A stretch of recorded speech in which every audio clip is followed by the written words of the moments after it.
যে আল্লাহ আমার জিভ বানাইছে ওই আল্লাহর কত মায়া, যে আল্লাহ আমার হাত পাও বানাইছে ওই আল্লাহর কত মায়া, যে আল্লাহ আমাকে এত এত নিয়ামত দিয়া বাঁচায়া রাখছে ওই আল্লাহর কত মায়া।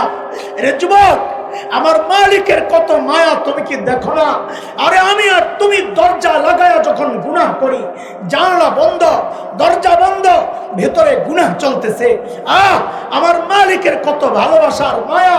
ওই গুনাহ অবস্থায় আমার মালিক দরজার নিচে দিয়া বাতাস আর অক্সিজেন পাঠায়া দেন যেন আমি মইরা না যাই। ওই মালিকের নাফরমানি আর কত কাল চলবে যুবক? ও বাবা, ওই মালিকের নাফরমানি আর কত কাল চলবে বলেন? এই গুনাহওয়ালা চোখগুলো নিয়ে মালিকের সামনে কেমনে দাঁড়াবো বলেন? এই গুনাহওয়ালা হাত পাও নিয়ে মালিকের সামনে কেমনে দাঁড়াবো বলেন? যখন আমারই হাত পাও আমার মালিকের কাছে আমার বিরুদ্ধে নালিশ করবে, আমার চোখ কান আমার মালিকের কাছে আমার বিরুদ্ধে সাক্ষী দিবে, তো এই এই এই এই অঙ্গগুলো নিয়ে মালিকের সামনে দাঁড়াবো কেমনে বলেন? কিভাবে দাঁড়াবো? আল্লাহর রাস্তে বলে গুনাহ ছাড়ে বাবা, গুনাহ ছাড়ে। চুল পাইকা সাদা, কবরের দিকে পা চলে গেছে, দাড়ি পাইকা সাদা। যুবক, একদিন তোদের মতো যুবক আমরাও ছিলাম, হাসান জামিলও ছিল, কিন্তু এখন আয়নায় যখন নিজের সাদা দাড়িগুলো দেখি কলেজাটা মোচক দিয়া উঠে যাও। সময় তো বেশি নাই, মৌতের শেষ চিহ্ন প্রকাশ পাওয়া গেছে।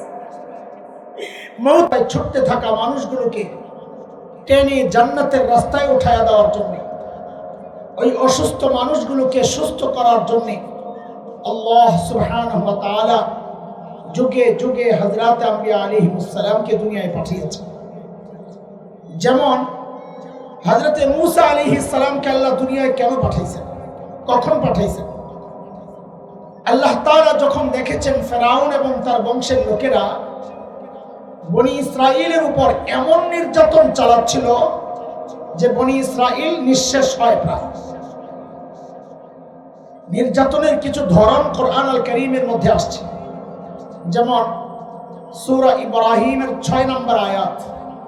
হযরত মূসা আলাইহিস সালামের একটা বক্তব্য থেকে আমরা নির্যাতনের কিছু ধরন বুঝতে পারছি। আপনারা শুনেন আল্লাহ কি বলেন। وَإِذْ قَالَ مُوسَى لِقَوْمِهِ اذْكُرُوا نِعْمَةَ اللَّهِ عَلَيْكُمْ إِذْ أَنْجَاكُمْ مِنْ آلِ فِرْعَوْنَ يَسُومُونَكُمْ سُوءَ الْعَذَابِ وَيُذَبِّحُونَ أَبْنَاءَكُمْ وَيَسْتَحْيُونَ نِسَاءَكُمْ وَفِي ذَلِكُمْ بَلَاءٌ مِّن رَّبِّكُمْ عَظِيمٌ। এই আয়াত আল্লাহ নির্যাতনের ধরন দেখাইছে। ফেরাউন কি করত? যখন মেয়ে জন্ম নিত বনি ইসরাইলে, তো ফেরাউন ওই মেয়েদেরকে বাঁচায় রাখতো, ছেড়ে দিত, কিচ্ছু বলতো না। কিন্তু যখনই ছেলে জন্ম নিত তো ফেরাউন তার ক্ষমতা হারানোর ভয়ে ওই সদ্যজাত শিশু বাচ্চাগুলোকে, ছেলেগুলোকে ফেরাউন ধরে ধরে জবেহ করে হত্যা করত। আচ্ছা, আমাকে আপনারা একটু জবাব দেন, এই ছোট্ট বাচ্চা মাত্র জন্ম নেওয়া, যার হাড্ডিগুলো এখনো গোশতের মতো নরম, এই ছোট্ট বাচ্চার পক্ষে ফেরাউনের মতো এমন ক্ষমতাধর ব্যক্তিকে ক্ষমতা থেকে নামানো সম্ভব ছিল? কথা বলে। তাইলে ফেরাউন এই ছোট্ট বাচ্চাকে এত ভয় পেত কেন? কারণটা কি? বলে এটা আল্লাহ তাআলার দুনিয়া পরিচালনার একটা সিস্টেম। কেউ যখন হক হয় সে যত দুর্বল হোক না কেন, কেউ যখন বাতিল হয় সে যত শক্তিশালী হোক না কেন, আল্লাহর সিস্টেমটাই এটা। আল্লাহ ওই দুর্বল হকের ভয় ওই শক্তিশালী বাতিলের কলিজায় ঢোকায়। এর জ্বলন্ত প্রমাণ হচ্ছে বাংলাদেশের আলেম ওলামা। কি আছে আমাদের কাছে? পকেট চেক করলে পাইবেন একটা মিসওয়াক আর তাসবিহ। শাইখুনা আল্লামা আহমদ শফি নওয়ারাল্লাহু মারকাদা জীবন সায়ান্নে মানুষটা জীবনের শেষ মুহূর্তগুলো যখন পার করছিলেন, হুইল চেয়ারের মধ্যে মানুষটা সোজা হয়ে বসে থাকতে পারতেন না। আল্লামা হাফেজ জুনায়েদ বাবনগরী নব্বরাল্লাহু মারকাদা মানুষটা সোজা হয়ে দাঁড়ায় থাকতে পারতেন না, পা কাজ করতো না। অথচ আমরা কি দেখেছি, শুধু বাংলাদেশ না, তাদের ভয়ে গোটা দুনিয়া থাকতো অস্থির, কখন কোনটা ঘটাইয়া দেয়। কেন? কারণটা কি? কারণ ওইটাই, মানুষগুলো দুর্বল হলে কি হবে, যেহেতু হক ছিলেন, আল্লাহ এই দুর্বল হকের ভয় শক্তিশালী বাতিলের কলিজায় ঢুকাইয়া দিয়েছে। আরে শুধু তাই না, আলেমের লাশরেও দেখি তাগুত ভয় পায়। দেখেন নাই আপনারা, আলেমের লাশকেও তাগুত ভয় পায়। এটা আল্লাহ তাআলার কুদরত। যতই দুর্বল হোক, মারা যাওয়ার পরেও মানুষ ভয় পায়। সুবহানাল্লাহ। আচ্ছা, এই পর্যন্ত কথা বুঝছেন? এই পর্যন্ত যা বলছি বুঝছেন? সামনে আগানো যায়? আমি একটু একটু করে কিন্তু আগাবো। তাহলে আমার এই দুইটা কথার জবাব দেন। সর্বশ্রেষ্ঠ রসুল কি? হয়ে গেছেন মনে হয় সর্বশ্রেষ্ঠ রসুলকে পাইয়া। হ্যাঁ, তো বলার ধরন তো ভালো লাগলো না আমার, মনে হয় যেন বিপদে আছেন। আরে ভাই, ঢাকার একজন এমপি, তার ছেলে, ওর যে ভাব, আবে ওই আমার চিনসবে এমপির বলা খায়ালাম, বাপ রে বাপ। একটা সামান্য এমপির ছেলের যদি এই ভাব হয়, আপনি মুহাম্মদুর রাসূলুল্লাহর উম্মত হইয়া এই মিনমিন মিনমিন করে কেন কথা বলেন? গর্বের সাথে বলবেন। যদি জিজ্ঞেস করা হয় সর্বশ্রেষ্ঠ রসুলকে, তো গর্বের সাথে বলবেন আমাদের রসুল মুহাম্মদুর রাসূলুল্লাহ। বলেন, এইবার ঠিক করে বলেন, সর্বশ্রেষ্ঠ রসুলকে? মাশাআল্লাহ, মাশাআল্লাহ। এখানে তো নাম্বার একটু কম পাইছেন। আমি আরেকটা প্রশ্ন করব, এখানে পুরো অ্যান্সার করতে হবে, তাইলে এভারেজে পাস করায় দেব ইনশাআল্লাহ। আচ্ছা বলেন, রোগী যদি ছোট হয়, এই ধরেন আমি লম্বা সফর করে আসতে আসতে অসুস্থ হয়ে গেছি, মাথা ব্যথা করতেছে, এই ছোট্ট রোগের চিকিৎসার জন্য মানুষ কই যায়? এলাকার ডাক্তার না দেশের সবচাইতে বড় ডাক্তার? 105। কিন্তু একটু বলেন, রোগী যদি বড় হয়, তাও কি এলাকার ডাক্তারের কাছে যায় না বড় ডাক্তার? কত বড়? রোগী যত বড়, মানুষ ডাক্তারও তালাশ করে তত বড়। কথা ঠিক কিনা? যেহেতু আল্লাহ তাআলা নবীদেরকে দুনিয়ায় পাঠিয়েছেন দুনিয়ার অসুস্থ মানুষের চিকিৎসার জন্য, তো বুঝতে হবে আল্লাহ তাআলা সর্বশ্রেষ্ঠ রসুলকে ওই যুগেই পাঠাইছেন যেই যুগের মানুষগুলো ছিল মানব ইতিহাসের সবচাইতে জঘন্য আর খারাপ মানুষ। বলে কেমনে বুঝলেন? বলে ডাক্তার যেহেতু সবচাইতে বড়, তো বোঝা গেল যাদের চিকিৎসার জন্য পাঠানো হয়েছে ওরা রোগীও ছিল সবচাইতে বড়। সেই যুগটাকে ইতিহাসে বলা হয় আইয়ামে জাহিলিয়া, বর্বরতার যুগ। বর্বরতার মাত্রা কত দূর ছিল যে ওদেরকে ঠিক করতে আল্লাহ সর্বশ্রেষ্ঠ রসুল আনলেন। আপনি ইতিহাস পড়েন, দেখবেন শরীরের পশম দাঁড়ায় যায়। মানুষ এতটা খারাপ হইতে পারে। আরে একটা একটা পয়সার জন্য মানুষ খুন করে ফেলত। এখন মূর্তি পূজা হয় কিনা বলেন তো? এখন মূর্তি পূজা হয়? তখনও হতো। তো পার্থক্য কি? এখন মসজিদের মধ্যে মূর্তি রেখে পূজা করা হয়, হ্যাঁ, অথচ তখন বাইতুল্লাহর ভেতরেই ছিল 360 মূর্তি। ঘরের মধ্যে আলাদা মূর্তি, সফরে বের হলে বগলের নিচে কইরা আলাদা মূর্তি নিয়ে যাইত। কেন? রাস্তায় পূজা করার জন্য যদি আবার খোদা না পাওয়া যায়, বান্দা খোদা পকেটে লয়ে ঘুরে। রাস্তায় সুন্দর একটা পাথর দেখছে, তো পকেটের মূর্তি ফেলাইয়া দিছে, প্রতিমা বিসর্জন, ওই সুন্দর পাথরের পূজা করা শুরু করছে। এই ছিল মূর্তি পূজার অবস্থা। আচ্ছা, জন্ম নিয়ন্ত্রণ এখন হয় কি হয় না? তখনও হতো। পার্থক্য কি? এখন জন্ম নিয়ন্ত্রণ হয়, পেটের মধ্যে বাচ্চা নষ্ট করা হয় অথবা আসতে দেওয়া হয় না। আর তখন জন্ম নিয়ন্ত্রণ হতো, বাচ্চা হওয়ার পর দেখতো ছেলে না মেয়ে। যদি দেখছে ছেলে, রেখে দিত। আর যদি দেখছে মেয়ে, এটা ছিল বাবার জন্য সামাজিক কলঙ্ক, আমি মেয়ের বাবা। ওই কলঙ্ক থেকে বাঁচার জন্য বাবা নিজ হাতে নিজের কলিজার টুকরা মেয়েকে জীবন্ত দাফন করে দিত। কোরআনে আপনারা তাফসীর দেখে নিয়েন, 14 নম্বর পারা, সূরাতুন নাহল, 58, 59 নম্বর আয়াত দেখলেই পাবেন, পড়বেন ইনশাআল্লাহ। আল্লাহ বলেন, وَإِذَا بُشِّرَ أَحَدُهُم بِالْأُنثَىٰ ظَلَّ وَجْهُهُ مُسْوَدًّا وَهُوَ كَظِيمٌ يَتَوَارَىٰ مِنَ الْقَوْمِ مِن سُوءِ بشر به أيمسكه على هون أم يدسه في التراب ألا ساء ما يحكمون এই ছিল সামাজিক অবস্থা।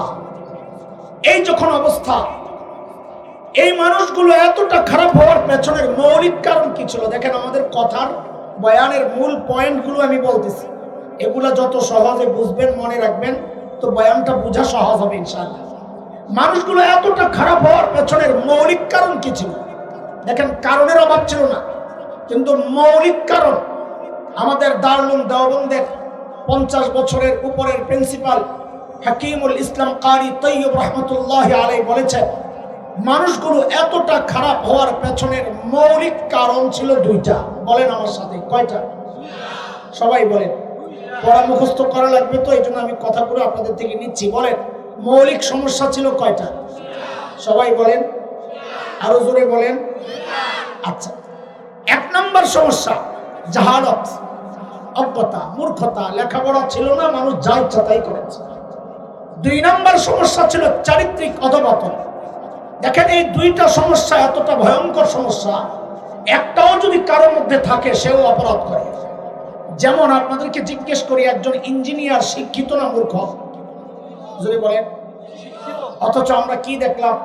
সরকারি কাজের টেন্ডার পাইয়া সরকার তো বরাদ্দ দিয়ে দিছে, ইঞ্জিনিয়ার সাহেব রাস্তা বানাইতে গেছে, ব্রিজ বানাইতে গেছে, তো রডের বদলে বাঁশ ঢুকাইয়া দিছে।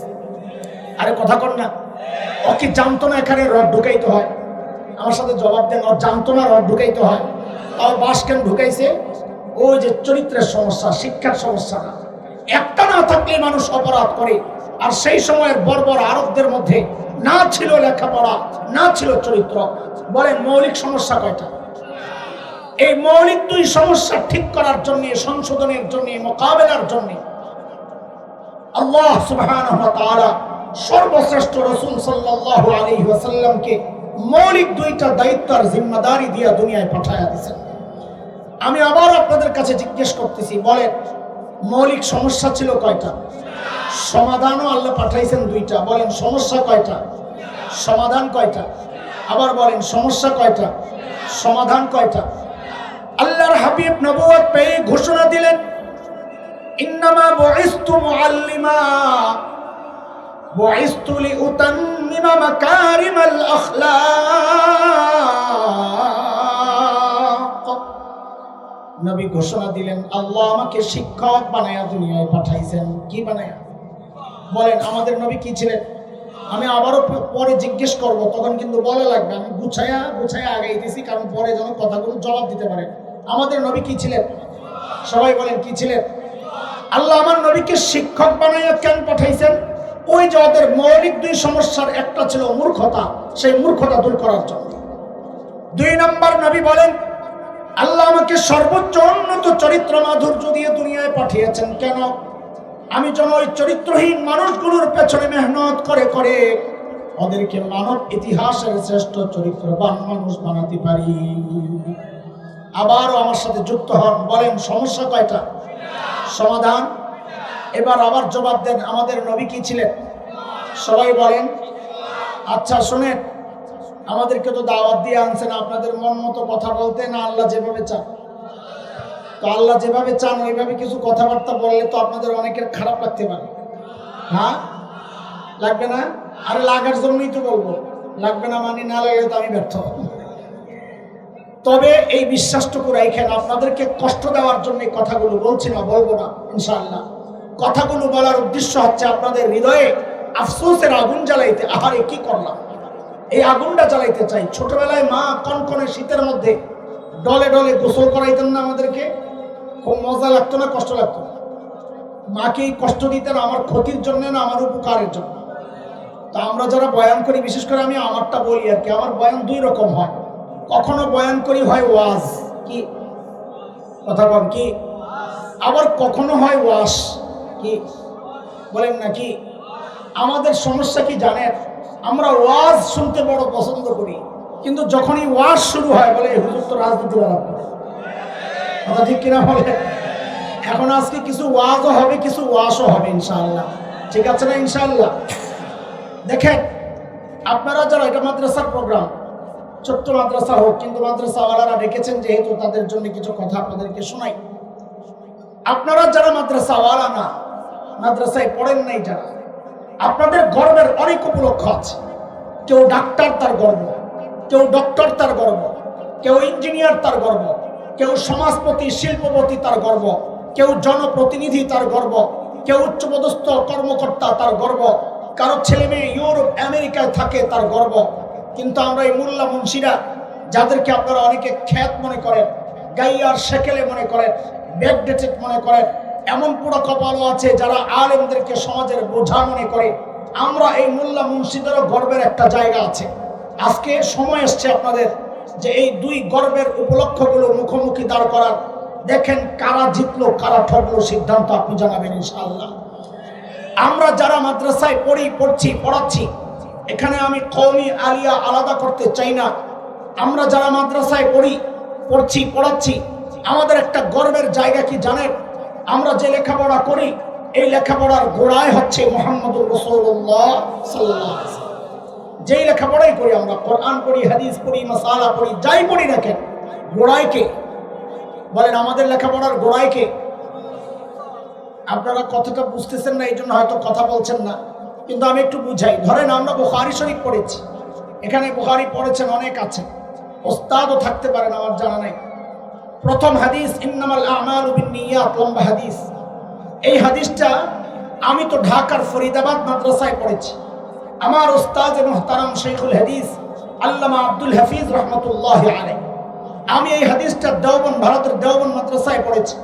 আমার ওস্তাদ মুহতারাম শেখুল হাদিস আল্লামা নাসির খান রহমতুল্লাহি আলাইহি, আমার এই দুই ওস্তাদের ওস্তাদ শেখুল আরব ওয়াল আজম হযরত হুসাইন আহমদ মাদানী নওয়ারাল্লাহু মারকাদা, তার ওস্তাদ ছিলেন শেখুল হিন্দ মাহমুদ হাসান দেওবন্দি রহমতুল্লাহি আলাইহি। তার ওস্তাদ ছিলেন ব্রিটিশ বিরোধী আন্দোলনের অন্যতম সিপাহসালার মুজাহিদে মিল্লাত দারুল দেওবন্দের অন্যতম প্রতিষ্ঠাতা কাসিমুল উলুম ওয়াল খায়রাত ইমাম কাসিম নানুতবি রহমতুল্লাহি আলাইহি। তার ওস্তাদ ছিলেন শাহ আব্দুল গনি মুজাদ্দিদ দেহলভী রহমতুল্লাহি আলাইহি। তার ওস্তাদ ছিলেন শাহ মুহাম্মদ ইসহাক আদ-দেহলভী রহমতুল্লাহি আলাইহি। তার ওস্তাদ ছিলেন শাহ আব্দুল আজিজ মুহাদ্দিস দেহলভী রহমতুল্লাহি আলাইহি। তার ওস্তাদ ছিলেন শাহ ওয়ালিউল্লাহ মুহাদ্দিস দেহলভী রহমতুল্লাহি আলাইহি। তার ওস্তাদ ছিলেন আবু তাহের আল মাদানী রহমতুল্লাহি আলাইহি। তার ওস্তাদ ছিলেন ইব্রাহিম কুর্দি রহমতুল্লাহি আলাইহি। তার ওস্তাদ ছিলেন আহমদ আল কুশাশি রহমতুল্লাহি আলাইহি। তার ওস্তাদ ছিলেন আহমদ আশ-শানাবি রহমতুল্লাহি আলাইহি। তার ওস্তাদ ছিলেন যাইনুদ্দিন আল মিসরি রহমতুল্লাহি আলাইহি। তার ওস্তাদ ছিলেন মুহাম্মদ আর-রমালি রহমতুল্লাহি আলাইহি। তার ওস্তাদ ছিলেন আহমদ ইবনে আলী আল হাজার আসকানি রহমতুল্লাহি আলাইহি। তার ওস্তাদ ছিলেন ইব্রাহিম আত-তানুখি রহমতুল্লাহি আলাইহি। তার ওস্তাদ ছিলেন আবুল আব্বাস আল হাজ্জার রহমতুল্লাহি আলাইহি। তার ওস্তাদ ছিলেন আবু আলী আজ-জুবাইদি রহমতুল্লাহি আলাইহি। তার ওস্তাদ ছিলেন আবুল ওয়াক আস-সিবজি রহমতুল্লাহি আলাইহি। তার ওস্তাদ ছিলেন আবুল হাসান আদ-দাউদি রহমতুল্লাহি আলাইহি। তার ওস্তাদ ছিলেন আবু মুহাম্মদ আস-সারাহসি রহমতুল্লাহি আলাইহি। তার ওস্তাদ ছিলেন আবু আব্দুল্লাহ ফিরাবি রহমতুল্লাহি আলাইহি। তার ওস্তাদ ছিলেন মুহাম্মদ ইবনে ইসমাঈল ইমাম বুখারী রহমতুল্লাহি আলাইহি। তার ওস্তাদ ছিলেন হুমায়দি রহমতুল্লাহি আলাইহি। তার ওস্তাদ ছিলেন সুফিয়ান ইবনে উয়াইনা রহমতুল্লাহি আলাইহি। তার ওস্তাদ ছিলেন ইয়াহইয়া ইবনে সাঈদ আল আনসারী রহমতুল্লাহি আলাইহি। তার ওস্তাদ ছিলেন মুহাম্মদ ইবনে ইব্রাহিম আত-তাইমি রহমতুল্লাহি আলাইহি। তার ওস্তাদ ছিলেন আলকামা ইবনে ওয়াক্কাস আল-লাইসি রহমতুল্লাহি আলাইহি। তার ওস্তাদ ছিলেন উমর ইবনুল খাত্তাব রাদিয়াল্লাহু আনহু। তার ওস্তাদ ছিলেন মুহাম্মদুর রাসূলুল্লাহ সাল্লাল্লাহু আলাইহি ওয়াসাল্লাম। এটা তো আমাদের গর্ব, এটা তো আমাদের গর্ব, আমাদের শিক্ষার গোড়ায় মুহাম্মদুর রাসূলুল্লাহ সাল্লাল্লাহু আলাইহি ওয়াসাল্লাম। কষ্ট নিয়েন না, আবারও আপনাদের কাছে ক্ষমা চাইয়া নিচ্ছি। আপনারা যারা মাদ্রাসায় পড়েন নাই, একটু বিনয়ের সাথে আপনাদের কাছে জানতে চাই, গর্ব তো করে, কিন্তু আপনাদের শিক্ষার গোড়ায় কি, কোত্থেকে আসছে? দেখেন, আপনাদেরকে খোঁচানোর জন্য, বিব্রত করার জন্য বলছি না, উপলব্ধি জাগানোর জন্য। এই গর্বের পরিচয় দেওয়ার ঠিকাদারি মৌলবীরা আল্লাহর কাছ থেকে নিয়ে নেয় নাই, যা আপনারা দিতে পারবেন না। এই গর্বের পরিচয় দেওয়ার অধিকার, সুযোগ আপনাদেরও ছিল, কিন্তু পারছেন না কেন? কারণ সেই ইংরেজদের থেকে আজ পর্যন্ত যারা আপনাদের সামনে, সন্তানের সামনে এমন এক সিলেবাস রেখেছে, যে সিলেবাসে লেখাপড়া করে এই গর্বের পরিচয়টা দেওয়া যায় না। গত বছর আরেকটা গর্বের পরিচয় থেকে আমাদেরকে বঞ্চিতের চক্রান্ত হয়েছিল, আপনাদের মনে থাকার কথা। সেটা হচ্ছে আমরা যেন কার সন্তান। আরে আমরা আসলটা কর না, আপনারা স্বীকার করলে তো কেমনি, আমরা কার সন্তান? জোরে বলেন কার সন্তান, আরো জোরে বলেন কার সন্তান। না, আজকে থেকে যেভাবে শিখাইয়া দিই ওইভাবে বলবেন। বলবেন আমরা নবী আদমের সন্তান। বলেন কার সন্তান? বলে হঠাৎ করে নবী বাড়ালেন যে, বলে ওরা কাটাকাটি করতেছে, আমরাও বাড়াবাড়ি শুরু করব। বলে কি কাটাকাটি করছে? বলে মানুষ গণনার আগের সিস্টেম, এই সিস্টেমটার আগের নাম ছিল আদমশুমারি। কি ছিল? হঠাৎ আমরা লক্ষ্য করলাম আদম নাই হয়ে গেছে, এখন নাম হয়েছে জনশুমারি। কোনোদিন জানতে চেয়েছেন আদমটা কেন কাটলো? আদম ওদেরকে কোন জায়গায় খোঁচাইছে জানতে চেয়েছেন? আরে ভাই, আদম কোন দিক দিয়ে গুতা দিছে, সইতে না পারে আদম কেটে দিলি। বিষয় হচ্ছে বিজ্ঞান শেখানোর নামে ডারউইনের থিওরি, আমার সন্তানের দিল, দিমাগ, মগজে, মননে যখন তারা ভাইরাসের মতো পুশ করার চেষ্টা করছিল, তখন ওদের নিজের মাথায় গন্ডগোল লেগে গেছে যে আমরা আসলে আদমের সন্তান না বানরের সন্তান। পেসপুস লাগে এখন আদমকে কেটে দিছে। কিন্তু ওলামাদের প্রতিবাদের মুখে মাননীয় প্রধানমন্ত্রীর সরাসরি হস্তক্ষেপের কারণে কুচক্রীরা এই চক্রান্ত থেকে পিছু হটতে বাধ্য হয়েছিল। কিন্তু আমাদের কিছু কথা আছে, আজকে আমাদের হৃদয়ের কিছু আক্ষেপ আছে, ব্যথা আছে, বেদনা আছে। আমি অভিযোগ বলে আপনাদেরকে দূরে ঠেলতে চাই না, বড়জোর অভিযোগ বলতে পারেন। এই প্রতিবাদ মৌলবীরা কেন করবে? এই চিৎকার চেঁচামেচি আলেমরা কেন করবে? এই প্রতিবাদ করার কথা আপনাদের কেন? মৌলবীর সন্তান এই ঘোড়ার ডিমের সিলেবাস তো পড়ে না। মৌলবীর সন্তান তো কালা রাসূলুল্লাহ পড়বে। প্রতিবাদ করার কথা আপনার, এই সিলেবাস পড়ে আপনাদের সন্তান। কিন্তু আমরা অবাক বিস্ময়ে লক্ষ্য করেছি, প্রতিবাদ তো করেন নাই, বরং কোন কোন পোড়া কপাল এই প্রতিবাদী আলেমের বিরুদ্ধাচরণ করেছে। কোন কোন পোড়া কপাল এই প্রতিবাদকে সরকারের বিরুদ্ধে, রাষ্ট্রের বিরুদ্ধে আখ্যা দেওয়ার চেষ্টা করেছে। কোন কোন পোড়া কপাল এই প্রতিবাদকে রাজনৈতিক বক্তব্য আখ্যা দেওয়ার চেষ্টা করেছে। দোস্ত, সব জায়গায় রাজনীতি টাইম আইনের না, এটা রাজনীতির ব্যাপার না, এটা আমার ঈমানের ব্যাপার, এটা আমার বিশ্বাসের ব্যাপার, এটা আমার আকীদার ব্যাপার, এটা আমার চেতনার ব্যাপার। ভবিষ্যতে এমন চক্রান্ত যদি আবার হয়, আলেমের সাথে বিচ্ছিন্ন না হইয়া, আলেমের মুখাবারায় না আসা, বিরুদ্ধাচরণ না কইরা, আলেমের হাতে হাত রেখা, কাঁধে কাঁধ মিলাইয়া, মুষ্টিবদ্ধ হাত উঠাইয়া একসাথে উচ্চারণ করতে হবে, বাংলাদেশে নাস্তিকতার চর্চা করতে দেওয়া হবে না, দেওয়া হবে না।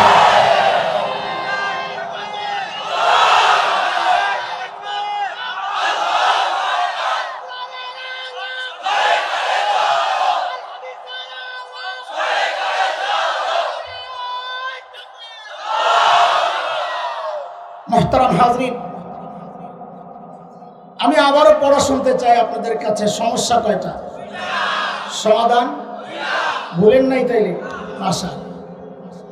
আল্লাহর হাবিব ওই দুই সমাধান নিয়ে যখন ওই বর্বরদের পেছনে মেহনত শুরু করলেন, আহারে ওই বর্বরদের পরিচয় এখন পাল্টায় গেছে। বলে নতুন পরিচয় বলে আমি কি বলবো? আল্লাহকে জিজ্ঞেস করো না। আল্লাহকে জিজ্ঞেস করলাম মালিক। এই বর্বরদের নতুন পরিচয় বলেন। আল্লাহ তাআলা জানায়া দিলেন সীমাহুম ফি উজুহিহিম মিন আসারিস সুজুদ।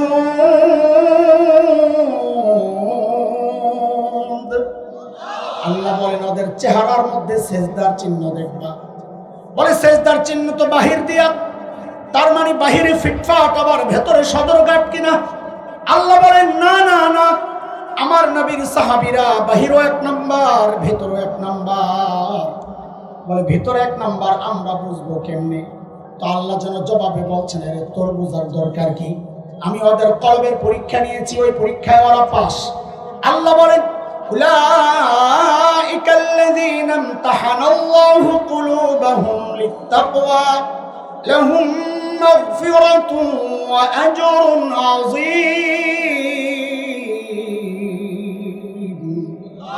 নবীকে জিজ্ঞেস করলাম, ইয়া রাসূলুল্লাহ, ওই বর্বরদের নতুন পরিচয় বলেন। আল্লাহর হাবিব যেন ডেকে উঠলেন, রে আমার সাহাবীদেরকে তোরা বর্বর বলিস না, ওরা আর বর্বর নাই, নতুন নতুন পরিচয় বলেন না। তো নবী বলেন খায়রুল কুরুনি করনি, ওরা আর বর্বর নাই, ওরা এখন মানব ইতিহাসের সর্বশ্রেষ্ঠ মানুষ হয়ে গেছে। আল্লাহু আকবার। শুনে আপনারাও এলোমেলো হয়ে গেছেন, আমিও এলোমেলো। বয়ান তো মুখস্থ করার নিয়ত করছেন না? কে কে জানি নিয়ত করছেন দেখি তো? সবাই করেন নাই? মাশাআল্লাহ মাশাআল্লাহ। কোন বিপদে বললাম বেটার এনে বৈশা না? আর বিপদ মনে করলে জানকে, অসুবিধা নেই। আমার ভাই আছে ডাইন পাশে, বাম পাশে আরেকজন আছে, দুইজন থাকলে। আপনারও আছে? আশা ঠিক আছে। বৃষ্টি দেখে যেহেতু জান নাই, তাহলে তো থাকারই কথা।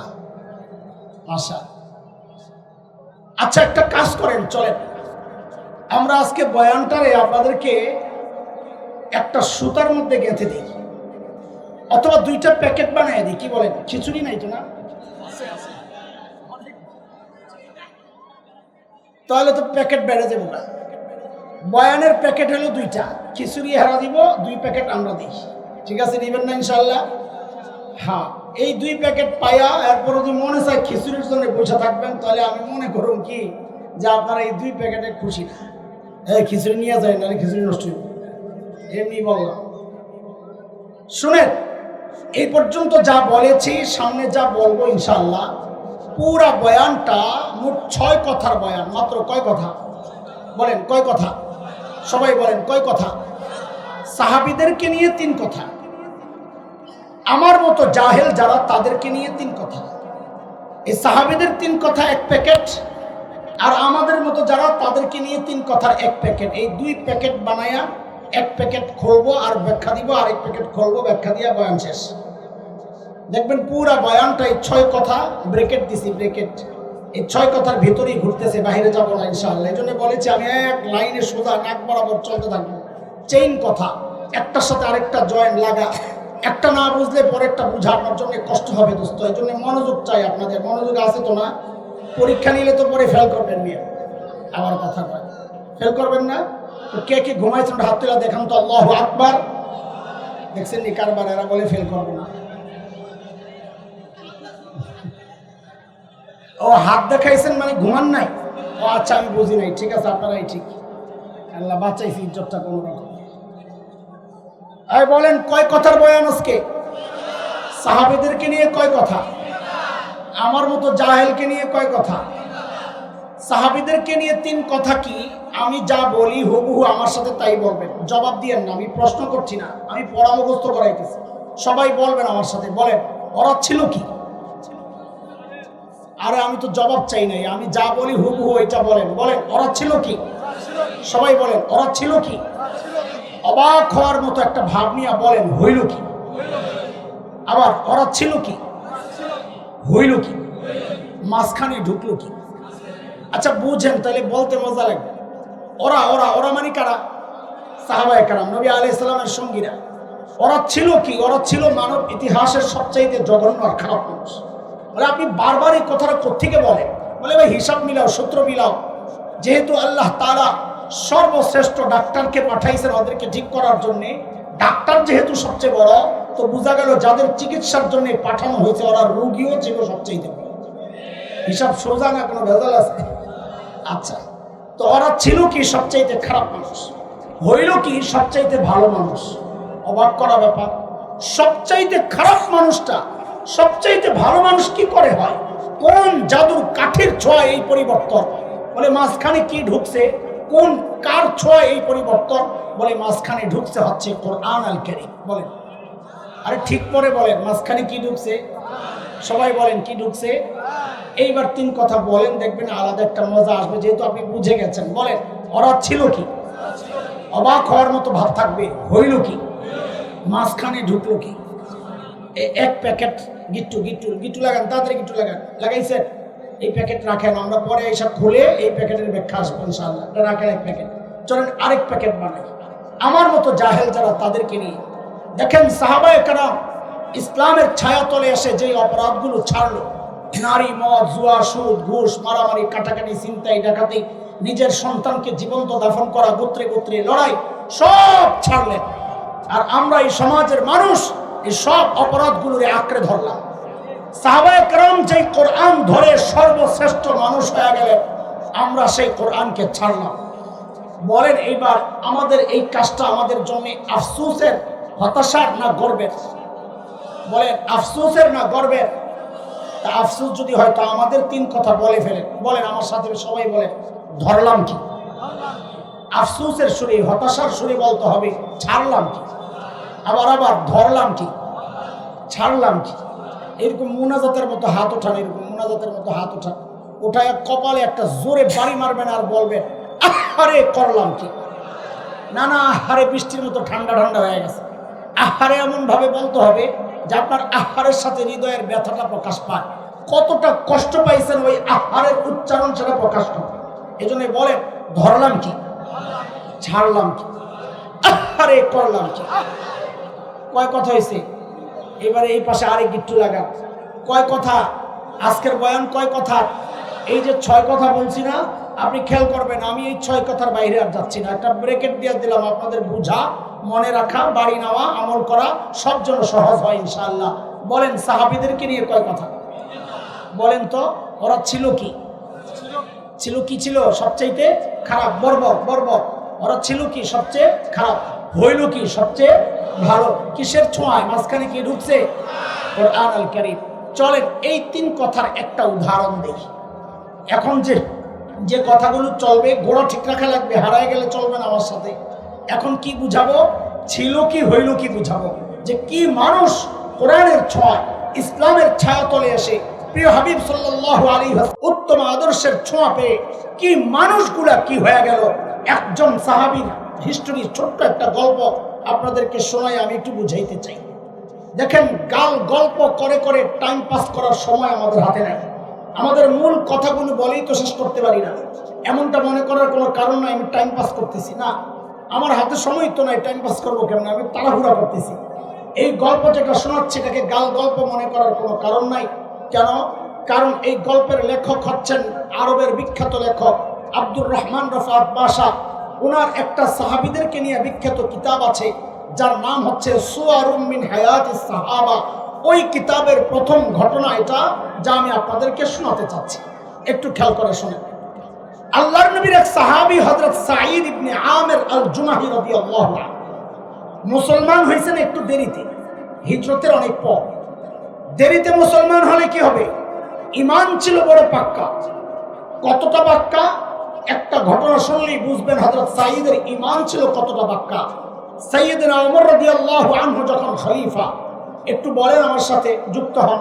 হযরত ওমর গরম ছিলেন না নরম ছিলেন? নরম না গরম? কত গরম? অনেক। যে কত, একটা হাদিস শুনলেই তো বোঝা যায় ওমর অনেক গরম। কত গরম? নবী আলাইহিস সালাম বলেছে ওমর যেই রাস্তা দিয়ে চলে শয়তান ডরে আর ওই রাস্তায় থাকে না। আমরাও যেই রাস্তা দিয়ে যাই শয়তান থাকে না,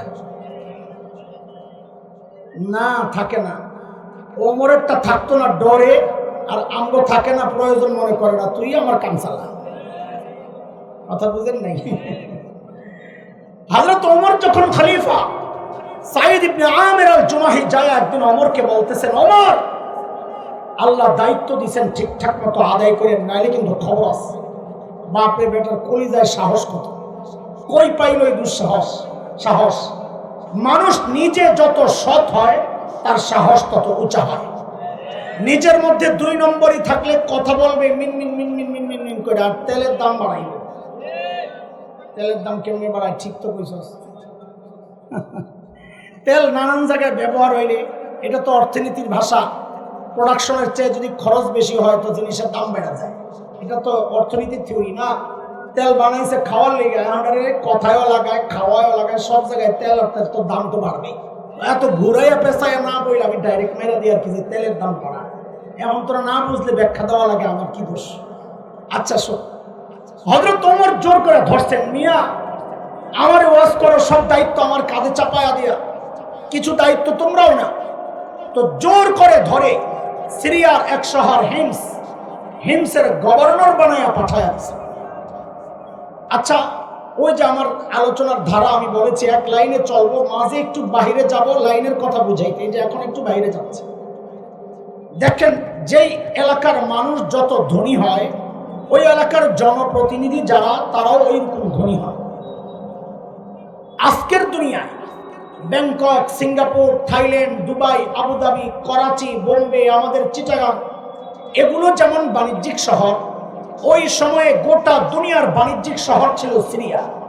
এবার বুঝে শুনে জবাব আপনারাই দেন, সেই সিরিয়ার শহর হিমসের গভর্নর ধনী হওয়ার কথা না গরিব হওয়ার কথা? জোরে বলেন, কেমন ধনী? সময়ের সেরা ধনী। একবারে জবাব দেন, কেমন ধনী? বলেন কেমন ধনী? কিন্তু আল্লাহর নবীর সাহাবী কেমন ধনী ছিলেন একটু শোনেন। এই আমি আলোচনায় কই গেছি, শাখা কোন দিক দিয়ে যাইতেছে মনে আছে? ছিল কি হইল কি বুঝাইতেছি। কি ছিল? কি ছিল? যারা একটা পয়সার জন্য মানুষ খুন করত, আজকে কোরআনের ছোঁয়ায় তাদের পরিবর্তিত জীবনটা একটু দেখেন। হিমস থেকে এক দল আসছে হযরত ওমরের সাথে সাক্ষাৎ করার জন্য। হযরত ওমর তাদেরকে বললেন, তোমরা একটা কাজ করো, হিমসের গরিবদের কিছু লিস্ট দাও, আমি রাষ্ট্রীয় কোষাগার থেকে ওদের জন্য কিছু বরাদ্দ দিয়ে দিই। হিমসের লোকেরা সুযোগ পায়া লম্বা এক লিস্ট করছে, নিজের এলাকার মানুষের টাকা পয়সা পাইবে, তো লিস্ট করে হযরত ওমরের হাতে জমা দিছে। খেয়াল করেন, সাইয়েদনা ওমর লিস্টটা হাতে নিয়েই অবাক হয়ে তাকায় আছেন। কেন? তিনি দেখেন যে ওই লিস্টের শুরুতে গরিবের লিস্ট, ওই গরিবের লিস্টের শুরুতেই হিমসের গভর্নর হযরত সাঈদ ইবনে আমির আল জুমাহির নাম। চিন্তা করা যায় এটা? সাইয়েদনা ওমর জানতে চাইলেন, আমি এরকম ফাঁকে এরকম কি ব্যাপার, তোমাদের গভর্নর বুঝি গরিব মানুষ? হিমসের লোকেরা জবাব দিলেন, বালা আমিরুনা আফকরুনা, আমাদের গভর্নর শুধু গরিব না, হিমসের মধ্যে সবচাইতে গরিব। হযরত ওমর এই কথা শুনে এতটা খুশি হয়েছে, সাথে সাথে 1000 স্বর্ণ মুদ্রা প্যাকেট করে দূত মারফত পাঠায়া দিয়েছেন, যাও আমার পক্ষ থেকে আমার সাঈদকে হাদিয়া দিয়ে আসো। এই কত? 1000 কি কয়েক হাজার টাকা দাম হইব, তাই না? কত? কয়েক লাখ, 3 কোটি টাকার উপরে হিসাব করছে। কত? এই বিশাল অঙ্কের হাদিয়া। খেয়াল করেন দোস্ত, এই বিশাল অঙ্কের হাদিয়া নেওয়া যখন হযরত সাঈদের কাছে পেশ করা হয়েছে, হযরত সাঈদ প্যাকেটটা খুলে যখন দেখলেন এই বিশাল অঙ্কের হাদিয়া তার জন্য, তিনি কি করলেন? ছিল কি হইল কি? যারা এক পয়সার জন্য মানুষ খুন করত, আজকে ইসলামের ছায়া আয়েশা কোরআনের ছোঁয়া পায়া মানুষগুলা কি হয়েছে দেখেন। ওই বিশাল অঙ্কের হাদিয়া যখন দেখলেন তার জন্য, তিনি সাথে সাথে প্যাকেটটাকে ছুঁড়ে মেরে চিৎকার দিয়ে বলে উঠলেন, ইন্না লিল্লাহি ওয়া ইন্না ইলাইহি রাজিউন। কি পড়ছেন? বলেন কি পড়ছেন? হাদিয়া পাইলে ইন্না লিল্লাহ পড়ার কথা না আলহামদুলিল্লাহ? আপনারা কি পড়তেন জানি না। আমার ইমানের যে হালত, আমি যদি এমন একটা পোটলা পাইতাম, তো এরকম বুকের মধ্যে নিয়ে দৌড়ে ঘরের ভিতরে যাইয়া নিজেও আলহামদুলিল্লাহ পড়তাম, বউরে বলতাম তুমিও আলহামদুলিল্লাহ পড়ো। গুনাহ গুনাহ, হাদিয়া পাই আলহামদুলিল্লাহ পড়া কি গুনাহ? তো হাসেন কেন? সওয়াবের কাজ। কিন্তু আল্লাহর নবীর সাহাবী কি পড়ছে? জবাব না দিলে আমি বুঝবো আপনারা বুঝেন নাই। কি পড়ছে? বলেন কি পড়ছে? এমন ভাবে ইন্না লিল্লাহ পড়ছেন, বউ তো ভেতর থেকে ডরায় গেছে। আরে মদিনা থেকে দূত আসছে, না জানি কোন দুঃসংবাদ নিয়ে এসে আল্লাহই জানে। সাথে সাথে জিজ্ঞেস করলেন, আকুতিলা উমর ইবনুল খাত্তাব, কি ব্যাপার সাইয়েদনা ওমর বুঝি শহীদ হয়ে গেছেন, আপনি এইভাবে ইন্না লিল্লাহ কেন পড়লেন? হযরত সাঈদ জবাব দেন, না না, ঘটনা তা না, বরং তার চেয়েও মারাত্মক, আরো মারাত্মক। বিবি আবার জানতে চাইলেন, আকুতিলাল মুসলিমুনা ফি মারিকা, তাইলে কি কোন যুদ্ধে মুসলমান ব্যাপকভাবে শহীদ হয়ে গেল কিনা? হযরত সাঈদ জবাব দেন, না না, ঘটনা তাও না, বরং তার চেয়েও মারাত্মক। বউ তো এবার কাছে আরো ভাইয়া, আরে না জানি আমার জামাইয়ের কল্লা নিতে পাঠানো হয়েছে। আরে বলেন না, এইভাবে ইন্না লিল্লাহ কেন পড়লেন? আল্লাহু আকবার। আরে মানুষগুলো ছিল কি হইল কি দেখেন। তিনি জবাবটা যা দিয়েছেন, কিয়ামত পর্যন্ত উম্মতে মুসলিমার জন্য এটা একটা নসিহতের উপকরণ, খোরাক হয়ে গেছে। হযরত সাঈদ কি বলেন, কেন ইন্না লিল্লাহ পড়ছেন? তিনি জবাবে বলেন, উদখিলাত আলাইয়া দুনিয়া লিতুফসিদা আখিরাতি, আরে আমার ঘরে দুনিয়া ঢুকায় দেওয়া হয়েছে আমার আখিরাতকে বরবাদ করার জন্য। সাথে সাথে বিবিকে বললেন, আমি চাই মদিনার দূত আমার ঘরে থাকতে থাকতে এই 1000 স্বর্ণ মুদ্রা তুমি হিমসের গরিবদের মধ্যে বিলায়া দিবা। কি বুঝলেন? আরে কি বুঝলেন? শাসকের মধ্যে যদি দিন থাকে, খুব ভালো করে বুঝেন সূক্ষ্ম কথা, শাসকের মধ্যে যদি দিন থাকে তো নিজের বরাদ্দের টাকাটাও জনগণকে দিয়ে দেয়।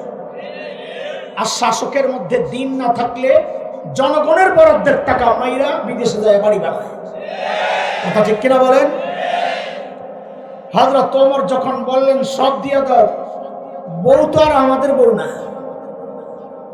আমাদের বউ যদি আচ্ছা আপনাকে না, আপনাকে এলাকায় এসে আমি রাস্তাঘাট চিনি না, কোন বিপদে পড়ি আমার বের উপরে দিয়েই যান। আমার বউরে যদি বলতাম সব দিয়ে দাও, একটা ভেসকি যে মারল হইলে সব দিয়ে দেয়, কি যে বল। বেশি পিড়াপিড়ি করলে বলতো 2 ভাগ করেন, অর্ধেক আপনার অর্ধেক আমার, আমারটা থাক আপনারটা দিয়ে। কিন্তু বউ তো সাহাবীর বউ, হাসান জামিলের বউ না। পোলাবেন যারা বিয়ে করস নাই তোদেরকে একটা পড়া মুখস্থ করায় যায়, তোদের উপকারে আসবে, শুনবি নি?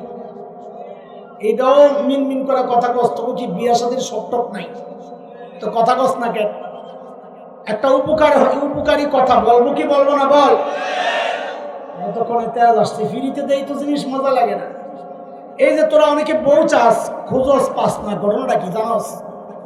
বউ খুঁজা পাস না, কারণটা কি? কারণ হইলো তুই নিজে 2 নম্বর আর বউ খোঁজস রাবেয়া বসরিয়া, পাবি কোত্থেকে? আল্লাহ কি জালেম নাকি? তোর মতো জালেমের কাছে, তোর মতো 2 নম্বরের কাছে রাবেয়া বসরির মতো মেয়েটারে পাঠাইয়া আল্লাহ ঠকাবেন? এই জন্য একটা মূল নীতি মুখস্থ কর আমার সাথে, সারা জিন্দেগি মনে রাখবি, তোর ঠকবি না। বল আমার সাথে, জেসকাল লগে তেসকা। কথা বলে না, আরে বলা লাগবে তো, বড় তো মুখস্থ করা লাগবে। বল জেসকাল লগে, বলেন বলেন জেসকাল লগে। এটা আমার কথা না রে, এটা কোরআনের কথা। সূরা নূরের মধ্যে আসছে, আল্লাহ বলেছেন আল খাবিসাতু লিল খাবিসিনা ওয়াল খাবিসুনা লিল খাবিসাত আত-তাইয়িবাতু লিত-তাইয়িবিনা ওয়াত-তাইয়িবুনা লিত-তাইয়িবাত উলাইকা মুবাররাউনা মিম্মা ইয়াকুলুন লাহুম মাগফিরাতুন ওয়া রিজকুন কারীম। এই আয়াতের সংক্ষেপ তর্জমা যদি করি তো ওলামারা আছে জানেন কি অর্থ আসে? জেসকাল লগে, তুই যেমন আল্লাহ বউ মিলে বই রকম, সাহাবী যেমন আল্লাহ বউ মিলাইছেন ওই রকম। বউকে বলার সাথে সাথে বউ নিয়ে সব অর্থ যায় হিমসের গরিবদের মধ্যে বিলিয়ে দিয়ে দিস। দূত এই সমস্ত কারবার দেখে অবাক হয়ে গেছে, আরে কই আসলাম, এরা মানুষ না ফেরেশতা? এটাও কি সম্ভব? দ্রুত চলে গেছেন মদিনায়, যায়া হযরত ওমরকে যখন শুনাইলেন যে আমারে কই পাঠাইছেন, এরা তো মানুষ না, এরা তো ফেরেশতা। হযরত ওমর এই গল্প শুনে এতটা আবেগাপ্লুত হয়েছেন, আন্দোলিত হয়েছেন, আলোড়িত হয়েছে তার দিন, তিনি সাথে সাথে বললেন, ওই কাফেলা রেডি কর, আমার সাইদকে দেখতে যাব। এটা এই জমানা না, চাইলে প্লেন দিয়ে দৌড় মারা যায়, গাড়ি টান দিয়ে চলা যায়। ওই জমানায় লম্বা সফরের জন্য অনেক প্রস্তুতি দরকার, কিন্তু হযরত ওমর অস্থির হয়ে গেছেন সাইদকে দেখার জন্য। সাইয়েদনা ওমরের কাফেলা যখন হিমসে ঢুকে, গোটা হিমস যেন ভেঙ্গে পড়ে। চারদিক থেকে হাজারো মানুষ ছোটে ছোটে আসছে। কেন? আরে মদিনা থেকে আমাদের আমিরুল মুমিনিন আসছেন, আল্লাহর নবীর শ্রেষ্ঠ সাহাবী ওমর ইবনুল খাত্তাব আসছেন এক নজর দেখার জন্য। অমুসলমান খেয়াল করে একটু শোনেন, হযরত ওমর বসা, পাশে সাঈদ ইবনে আমির আল জুমাহি, সামনে হাজারো মানুষ।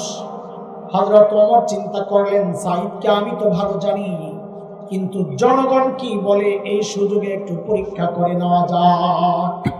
অনেক সময় দেখা যায় নেত্রীর কাছে নেতা ভালো, কিন্তু জনগণ দেখতে পারে না। এমন হয় না? হয় না? নেত্রীর কাছ থেকে মার্কা নিয়ে আসছে, অনেক জায়গায় হয় এরকম, নেত্রী বা নেতার কাছ থেকে মার্কা নিয়ে আসছে, এলাকার জনগণ আরেকজনকে স্বতন্ত্র দাঁড় করাইয়া দিচ্ছে, দেখা যায় মার্কা ফেল করছে, স্বতন্ত্র পাস করছে। আরে এমন হয় কি হয় না? হযরত ওমরও চিন্তা করছেন, সাঈদকে আমি তো ভালো জানি, কিন্তু জনগণ কি বলে এই সুযোগে একটু পরীক্ষা করে নেওয়া যায়। ডাক দিয়ে জিজ্ঞেস করলেন, এই হিমসের মানুষ, তোমাদের গভর্নরের বিরুদ্ধে কারো কোনো অভিযোগ আসেনি? থাকলে দাঁড়ায় যাও। আল্লাহ রে আল্লাহ, ইসলামী শাসন ছাড়া এই কথা কোথাও যায় জিজ্ঞেস করা যাবে না। পাকিস্তানের প্রধানমন্ত্রী তার কোন এলাকায় যায় যদি জিজ্ঞেস করতো, এই আপনার এলাকার নেতার বিরুদ্ধে কারো কোনো অভিযোগ আছে, কোন জায়গার কথা বলছে? কথা বলে না। কোন জায়গায়? পাকিস্তানে।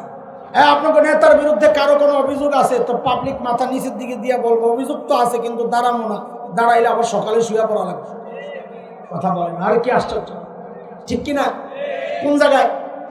আরো জোরে। মিয়া, ইসলাম যেখানে নেই সব জায়গার একই অবস্থা। ইসলাম আছে, মানুষ নয়, শুধু আল্লাহ তাআলা ইসলামের মাধ্যমে, কোরআনের মাধ্যমে জীবজন্তুর অধিকারও প্রতিষ্ঠা করেছে। হযরত ওমর যখন জিজ্ঞেস করলেন কারো কোনো অভিযোগ থাকলে দাঁড়াও, আল্লাহ কোনা থেকে বুড়া দাঁড়ায় গেছে, আছে? বাপ রে বাপ, মানুষ হলো অনুকরণ প্রিয়, দেখা দেখি কাজ করে। আপনি রাস্তার মাঝখানে ঘাটটা ব্যথা করতেছে, আসমানের দিকে তারা তাকায় থেকে দেখবেন, যারা পাশে দিয়ে যায় অধিকাংশ দাঁড়ায় দেখবে আপনি কি দেখতেছেন। কথা বলে না। একজন যখন দাঁড়িয়ে গেছে, দেখা দেখি আরো তিনজন দাঁড়িয়ে গেছে। হযরত ওমর তো অবাক, আরে কারে দেখতে আসলাম, তার বিরুদ্ধে দেখি অভিযোগের শেষ নাই। ও যুবক, একটু খেয়াল করে শোনো রে বাপ, অভিযোগগুলো একটু দেখেন।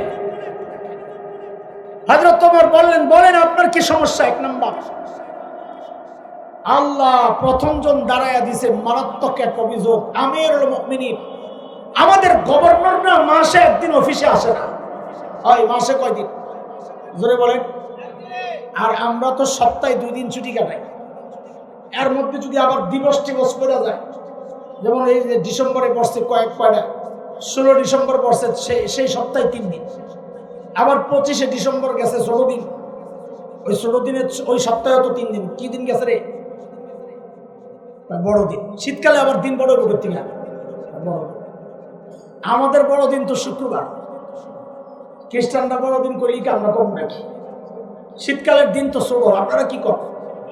কথা কয় না, বুঝে নাই, পাবলিক ঢুকতেছে না। কথা অনেক দূরের থেকে মারি তো যায় না, তোমার গুঁতো দিয়ে খাওয়া লাগবে না, বাধ্য, অত সময় নেই আমার। আল্লাহ ইসলামী শাসন ব্যবস্থায় জনগণের অভিযোগ গভর্নরের বিরুদ্ধে মাসে কয়দিন আসে না? হযরত ওমর তো রাগ হয়ে গেছে। সাইদ জবাব দাও, কেন তুমি মাসে একদিন অফিসে আসো? আল্লাহর নবীর সাহাবী, আসামির কাঠগড়ায় কিন্তু ধনী এলাকার গভর্নর, মনে আছে কি হওয়ার কথা? সময়ের সেরা ধনী হওয়ার কথা ছিল। কি হইল কি দেখেন, তা বুঝাচ্ছি দোস্ত। হযরত সাইদ আসামির কাঠগড়ায় দাঁড়ায় জবাব দিচ্ছেন, কেন মাসে একদিন অফিসে আসে না? আমিরুল মুমিনিন, আপনি তো জানেন আমি গরিব মানুষ। এই যে আমার গায়ে 2 টুকরা কাপড় দেখছেন, একটা লুঙ্গির মতো করে পরা, আরেকটা চাদরের মতো করে জড়ানো। আমিরুল মুমিনিন, আমার না এই 2 টুকরা কাপড় ছাড়া আর কোনো কাপড় নাই। আরে মাসে একদিন অফিসে কেন আসো না, ওইটা বলো। বলে আমিরুল মুমিনিন, 1 মাস পড়তে পড়তে দুর্গন্ধ হয়ে যায়, নিজেরও কষ্ট হয়, যারা আসে ওদেরও কষ্ট হয়, তাই মাসে একবার উপরেরটা ধুয়ে দেই, শুকায় গেলে নিচে পড়ি, নিচেরটা ধুয়ে দেই, শুকায় গেলে উপরে জড়াই। আমিরুল মুমিনিন, এই কাজটা করতে করতে আমার বেলা অনেক দূর যায়। উনি যে অভিযোগ করেছেন আমি আসি না, এই কথা ঠিক না। আমি আসি, একটু দেরি হয়। উনি হয়তো সকালে এসে আমাকে না পেয়ে ভাবছেন আমি আসি না। হযরত ওমর তো বুঝছেন অভিযোগের ধরন কি।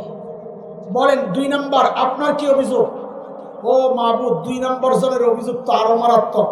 কি বলে?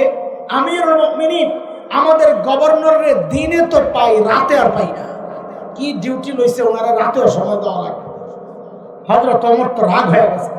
সাইদ জবাব দাও, কেন তোমাকে রাতে পাওয়া যায় না? কই থাকো, কি করো? আসামির কাঠগড়ায় আল্লাহর নবীর সাহাবী কাচুমাচু হয়ে জবাব দিচ্ছেন, আমিরুল মুমিনিন, কেন আমাকে রাতে পাওয়া যায় না?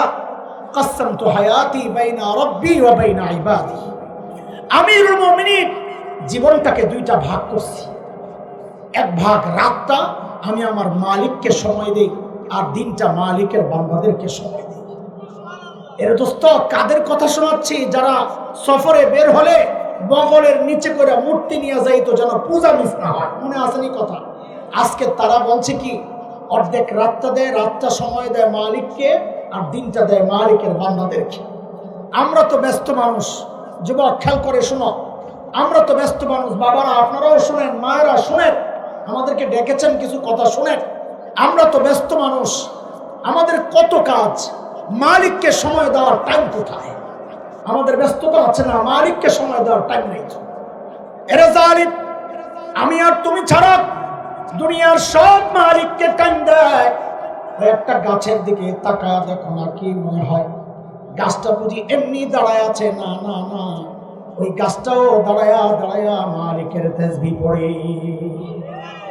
যে কুকুরটাকে নিকৃষ্ট প্রাণী মনে করে তাড়ায়া দেয়, ওই কুকুরটাও রুকুর হালতে মালিকের তাসবিহ পড়ে। যে পোকামাকড় গুলোরে পায়ে দলে মেরে ফেলি, ওই পোকামাকড় গুলো সেজদার হালতে মালিকের তাসবিহ পড়ে। পড়ি না কেবল আমি আর আপনি, কারণ আমাদের হাতে সময় নাই। সময় বন্ধু একদিন আসবে, কসম আল্লাহর, সেদিন করার থাকবে না কিচ্ছু। চিৎকার করে করে কাঁদবো আর বলবো, ইয়া লাইতানি কদ্দামতু লিহায়াতি। আরে সময় মতো যদি একটু পুঁজি বানায় আসতাম, তো আজকে আর এই বিপদে পড়া লাগে না। এরে বাবা, পুঁজি কিন্তু লাগবে। ও মা, পুঁজি কিন্তু লাগবে।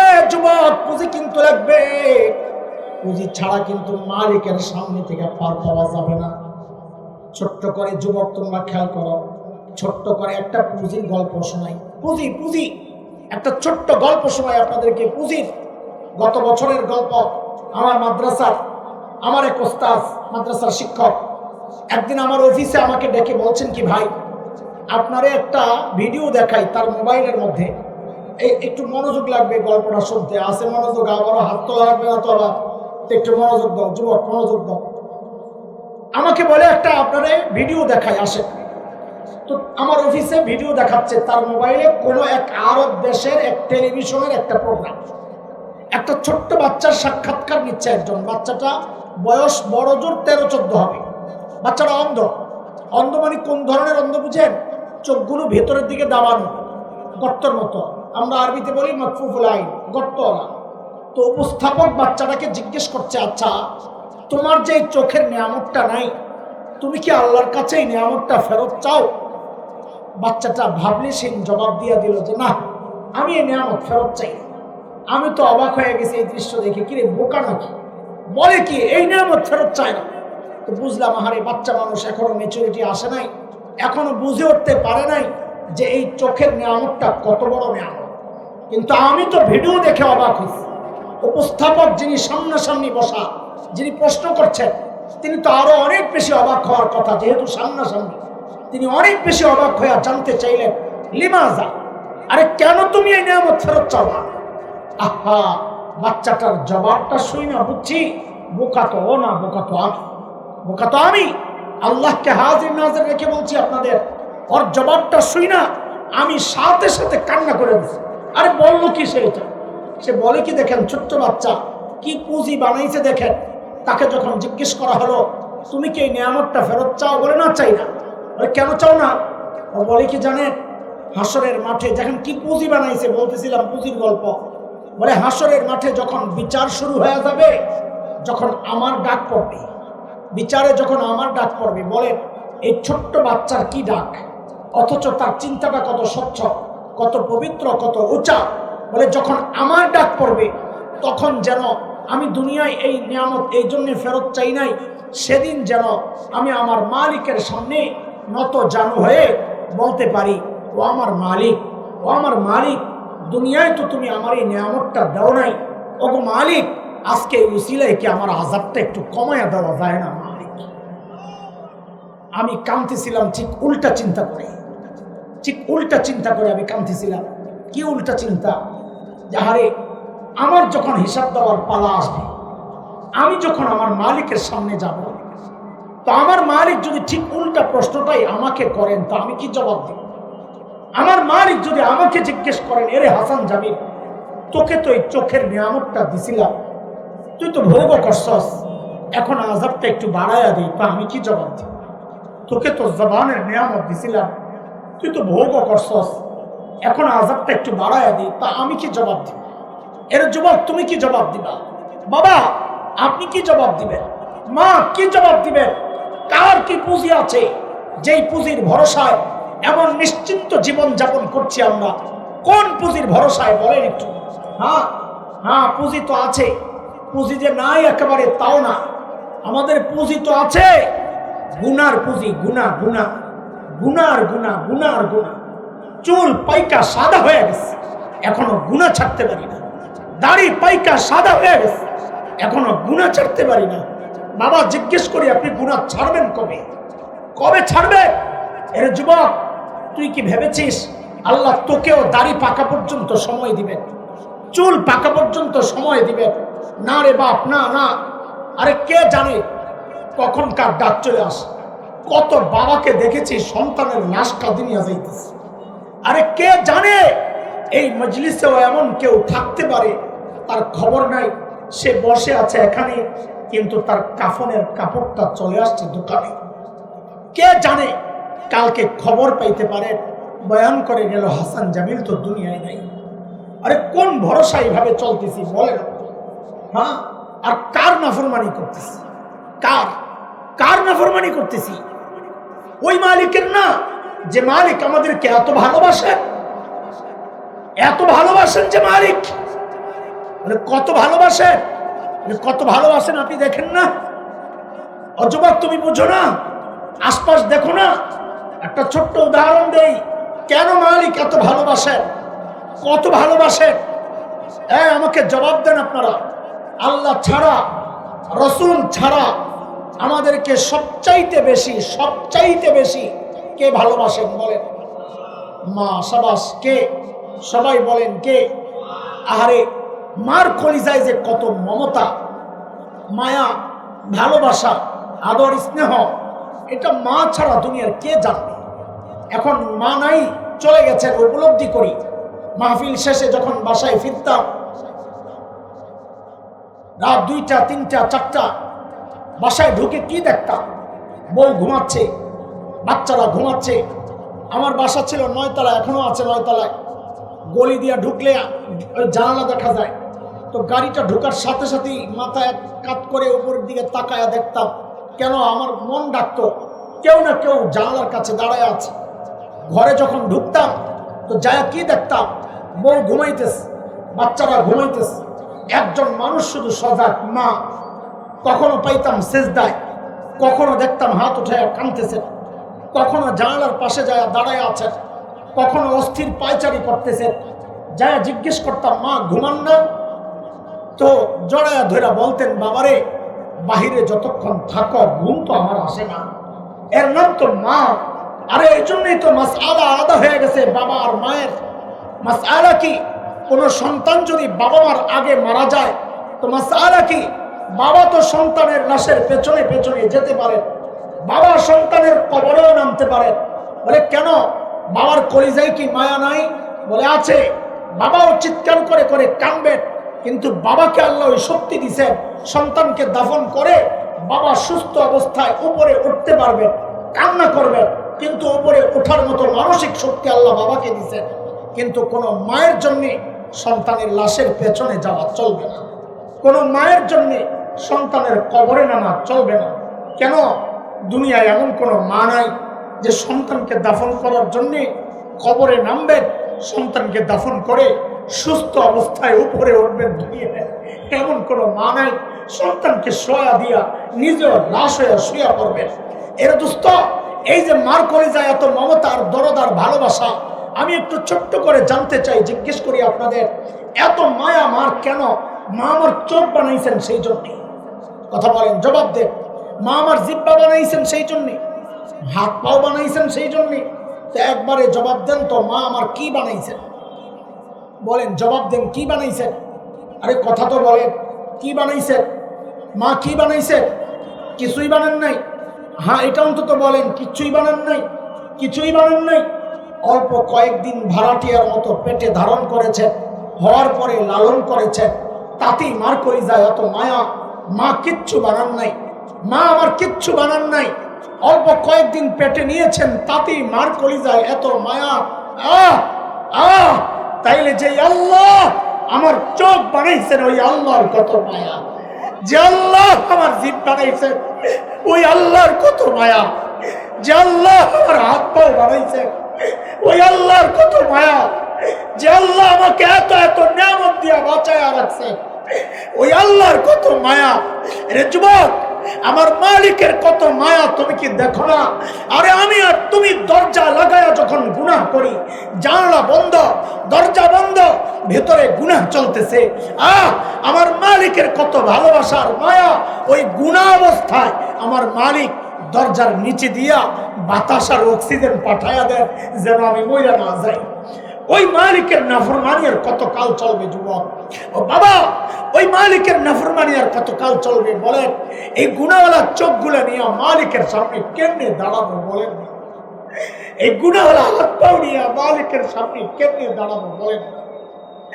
যখন আমারই হাত পাও আমার মালিকের কাছে আমার বিরুদ্ধে নালিশ করবে, আমার চোখ কান আমার মালিকের কাছে আমার বিরুদ্ধে সাক্ষী দিবে, তো এই এই এই এই অঙ্গগুলো নিয়ে মালিকের সামনে দাঁড়াবো কেমনে বলে? কিভাবে দাঁড়াবো? আল্লাহর রাস্তায় বলি গুনাহ ছাড়ে বাবা, গুনাহ ছাড়ে। চুল পাইকা সাদা, কবরের দিকে পা চলে গেছে, দাড়ি পাইকা সাদা। যুবক, একদিন তোদের মতো যুবক আমরাও ছিলাম, হাসান জামিলও ছিল, কিন্তু এখন আয়নায় যখন নিজের সাদা দাড়িগুলো দেখি কলেজাটা মোচক দিয়া উঠে যাও। সময় তো বেশি নাই, মৌতের শেষ চিহ্ন প্রকাশ পাওয়া গেছে, মৌত প্রকাশ পাওয়া গেছে। ভাই ও যুবক, আমি পাপী মানুষ, আমার কথাগুলো যদি তোদের হৃদয়ে টাচ না করে, নাও করতে পারে, আমি বলি কি শোন, এর চেয়ে ভালো করে বুঝানোর ক্ষমতা আমার নাই। আমি বলি কি তোরা আমার সামনে আয়, ও যুবক, আমার কলিজার টুকরা সন্তানের আমার সামনে আয়, আয় আমার সামনে, তোদের পাওগুলো আমার সামনে মেলা দে, আমি ওই পাওগুলারে জড়ায়া ধইরা সারা রাত বসে বসে কান্না করি, তাও তোরা গুনাহ ছেড়ে দে বাবা, গুনাহ ছেড়ে দে মা, গুনাহ ছেড়ে দে যুবক, গুনাহ ছেড়ে দে, গুনাহ ছেড়ে দে। মালিকের 70 গুণের সুযোগ নিয়ে নিয়ে তো গুনাহ চালাইতেছি, মালিক ঢেকে রাখেন তাই সুযোগ পাই আবার করি। আসেন আজকের এই মজলিসে মালিকের গফফার গুণের সুযোগটা নিয়ে নিজেকে একটু পরিষ্কার করি। বলে গফফার গুণের সুযোগ মানি, বলে আমার মালিকের গফফার গুণের মধ্যেও তো শুধু মায়া আর মায়া, মায়া আর মায়া। বলে কি মায়া? আরে দুনিয়ার সবাই তো অপরাধী খুঁজে শাস্তি দেওয়ার জন্যে, মা ও সন্তান অপরাধ করলে খোঁজেন শাস্তি দেওয়ার জন্যে, বাবা অপরাধী খোঁজেন শাস্তি দেওয়ার জন্যে, দুনিয়ায় সবাই অপরাধী খোঁজেন শাস্তি দেওয়ার জন্যে। আমার আপনার এমন একজন মালিক আছেন যিনি অপরাধী খুঁজেন মাফ করার জন্যে। প্রতিদিন শেষ রাতে আইসা মালিক ডাকতে থাকেন, আলা মিন মুস্তাগফিরিন ফাগফির লাহ, কে কে গুনাহ করছো আসো আমার কাছে, আসো আসো, আমি মাফ করব, মাফ করার জন্য আসছি। বলে কত মাফ করবে? হাদিসের কথা, শয়তান আল্লাহকে চ্যালেঞ্জ করে বলেছিল, আল্লাহ আমি আপনার বান্দাকে গুনাহ করাইতেই থাকবো, করাইতেই থাকবো, করাইতেই থাকবো। আল্লাহর জবাবের ঢংটা ছিল এবার, এরে শয়তান তোর কথা কি শেষ? বলে হ্যাঁ আমার কথা শেষ। বলে তোর কথা যদি শেষ হয় তো এবার আমারটাও শোন, তুই আমার বান্দাকে গুনাহ করাইতেই থাকবি, করাইতেই থাকবি। আরে শোন শোন, আমারটাও শোন, আমিও আমার বান্দাকে মাফ করতেই থাকবো, করতেই থাকবো, করতে। এমন মালিক পাইয়া এই মজলিস গুনাহ মুক্ত না হইয়া ছাড়া ওর মতো পোড়া কপালার জগতে কে আছে? হ্যাঁ, একটু পুঁজি দরকার, একটু চোখের পানির পুঁজি দরকার, একটু দরকার, একটু আফসোস দরকার, একটু লজ্জিত হওয়া দরকার, একটু অনুতপ্ত হওয়া দরকার। বেশি কিছু লাগবে না। সারা জিন্দেগির গুনাহগুলো মনে করে মালিককে একটু বলো না, যুবক মালিক ভুল করেছি, মাফ চাই, মাফ করে দাও। মালিকের ওয়াদা, যা যা করছো সব মাফ, আমি মাফ করে দিলাম।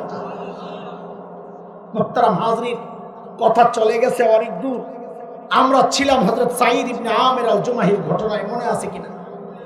যেহেতু অনেক লম্বা হয়ে গেছে সময়, আমি ঘটনা শেষ করছি না। কেন করছি না? কারণ ঘটনা এনেছিলাম বোঝানোর জন্যে যে মানুষগুলো ছিল কি হইল কি।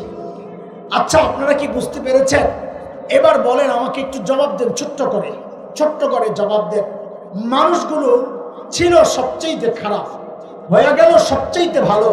সবাই একসাথে আওয়াজ দিয়ে বলেন তো, কিসের ছোঁয়ায়? সবাই বলেন, কিসের ছোঁয়ায়? কোরআনের ছোঁয়ায়। তাইলে যদি তাই হয় তো ওই 3 কথারে প্যাকেট করে পকেটে নিয়ে নেন। সাহাবীদেরকে নিয়ে কয় কথা ছিল? ওরা ছিল কি? বলে না, ওরা ছিল কি, হইল কি, মাঝখানে আচ্ছা ঢুকলো কি? এই 3 কথারে প্যাকেট করে পকেটে নেন। এই পাশের 3 কথা খোলেন, ভয় পায়েন না। এ বাপরে বাপ, এক প্যাকেটই এত সময়, না জানি ওই প্যাকেটে আমাদের ফজর হয় না। না, আপনাদের চেয়ে বেশি ক্লান্ত আমি, আমার দৌড়াইতে হবে সকালে আগে। তো এই জন্যে এটা সংক্ষেপেই আমি শেষ করবো কয়েক মিনিটের মধ্যে ইনশাআল্লাহ। এই প্যাকেটটা খোলেন।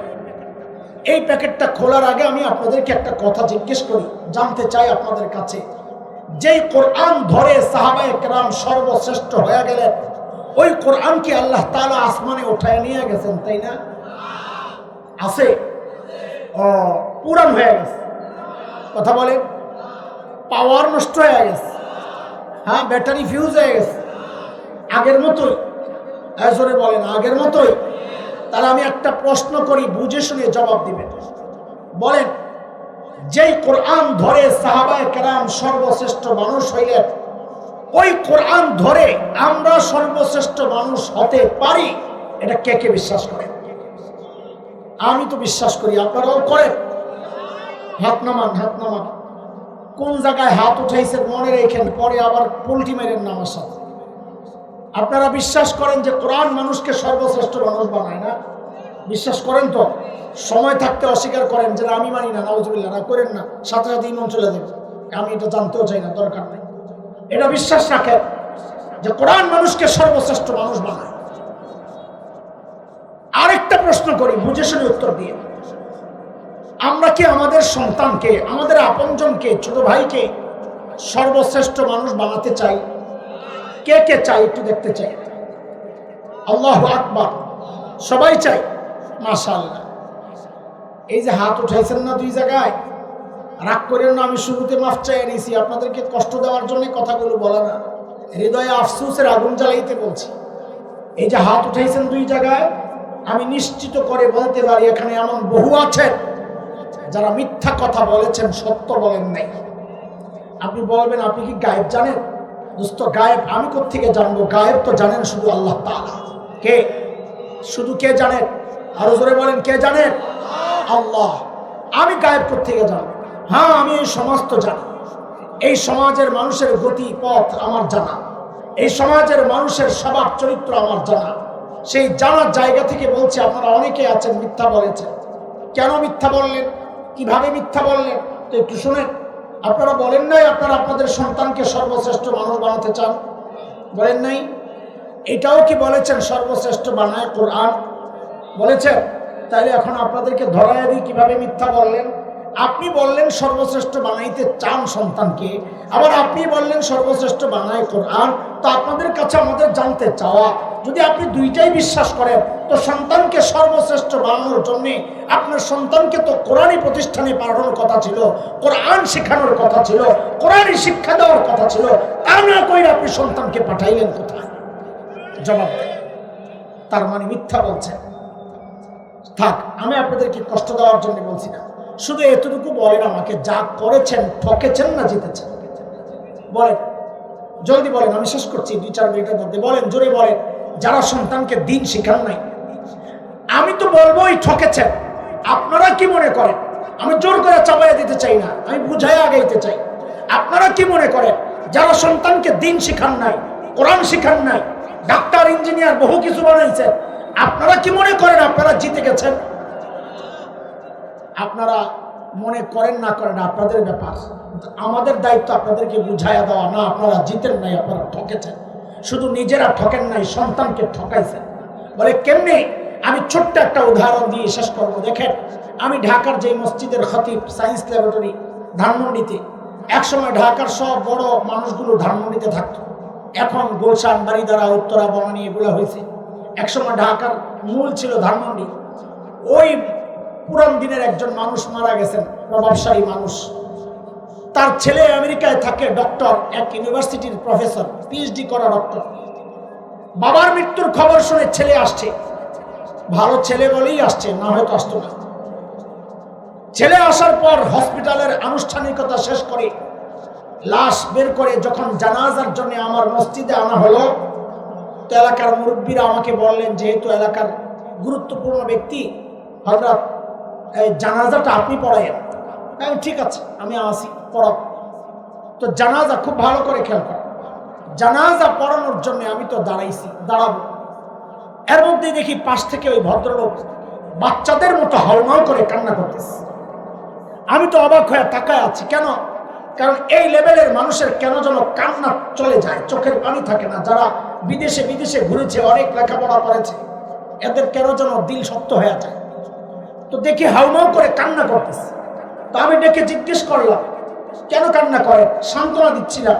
দেখেন ভাই, ছোটবেলা থেকেই তো আমরা বড় হয়েছি, আমারও বাবা নাই, আপনারও বাবা চলে গেছেন, একদিন আপনিও যাবেন, আমিও থাকবো না, ধৈর্য ধরেন, ধৈর্য ধরেন। ভদ্রলোক আমাকে বলেন কি জানেন? উনি আমাকে বলেন, হুজুর, বাবা চলে গেছেন, আমি তো সেই জন্য কান্না করতেছি না। আমি তো আরো অবাক হয়ে গেছি। আরে বলে কি, তো কি জন্য কান্না করতেছেন? তো বলে, আমি আমার বাবাকে কিছু কথা জিজ্ঞেস করেছি, বাবা তো জবাব দিচ্ছেন না। বলে, কি কথা জিজ্ঞেস করছেন?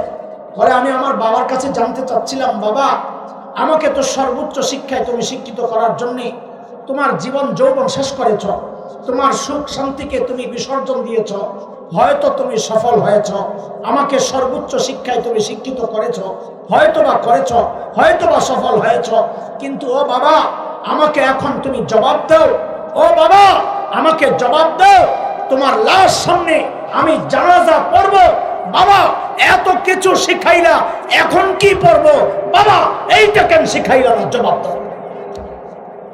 গর্ব করেন না? গর্ব করে? আরে গর্ব তো করবে হাফেজের বাবা, গর্ব তো করবে আলেমের বাবা, যে বাবার সন্তান মা বাবার জানাজা পড়ানোর যোগ্যতা রাখে না, ওই বাবার আর যাই হোক গর্ব করা সাজে না। হ্যাঁ, ঠকেছেন, সন্তানকেও ঠকাচ্ছেন। এর বাস্তব নমুনা দুইটা শোনাই ছোট্ট করে। পত্রিকাওয়ালাদের রিপোর্ট, কয়দিন আগে আমার কাছে পত্রিকার কাটিং আছে, আমি রেখে দিই প্রমাণ হিসেবে। পত্রিকাওয়ালাদের রিপোর্ট, উচ্চ শিক্ষার হার যত বাড়ছে, সন্তানের সাথে বাবা মার দূরত্ব তত বাড়ছে। কথাটা কি মিথ্যা? এই কথা যে চরম সত্য, এটার প্রমাণ মেলে কোথায়? বৃদ্ধাশ্রমে গেলে। কোথায় গেলে?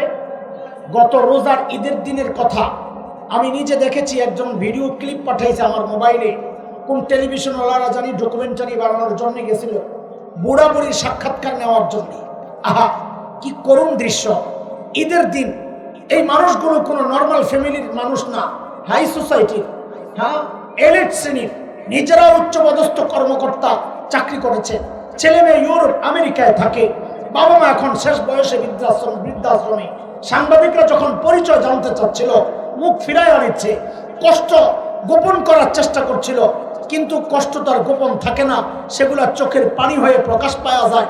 আমি লক্ষ্য করছিলাম মানুষগুলো অন্যদিকে মুখ ফিরে নিজেদের পরিচয় দিচ্ছে, ছেলে ইউরোপ থাকে, মেয়ে কানাডা থাকে, এইরকম কথাগুলো যখন বলছে, বিশ্বাস করেন ওদের চোখের পানি দেখে আমিও তো মানুষ, আমারও কষ্টের চোখ দিয়ে ঝরঝর করে পানি পড়ছিল।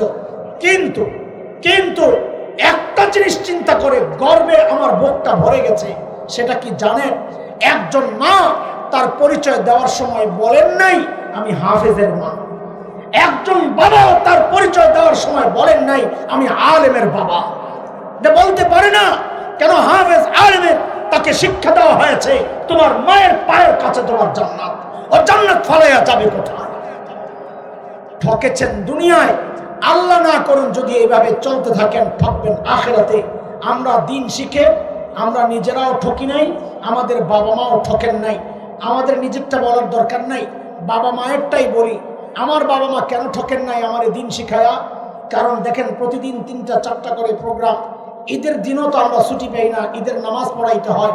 এমন কোন দিন যায় আমার উপর দিয়া, আমার তো মনে পড়ে না যেই দিন আমি হাত উঠাইয়া বলি না রব্বির হামহুমা কামা রব্বায়ানি সগীরা।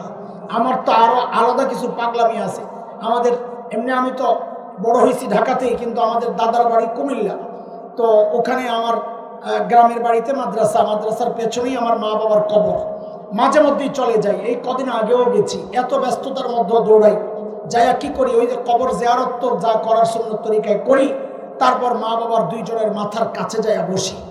আরে এখন তো চাইলেই আর একটু মাথায় তেল লাগাইয়া দিতে পারবো না, এখন তো চাইলেই একটু পাউগুলারে টিপে দিতে পারবো না, কনকনে শীতের মধ্যে চাইলেই তো একটা কম্বল পাস করতে পারবো না। আমি যেটা পারি তাই করি। মা বাবার দুইজনের মাথার কাছে শিওরের পাশে বসে বসে আল্লাহর কালামের কিছু তিলাওয়াত করি।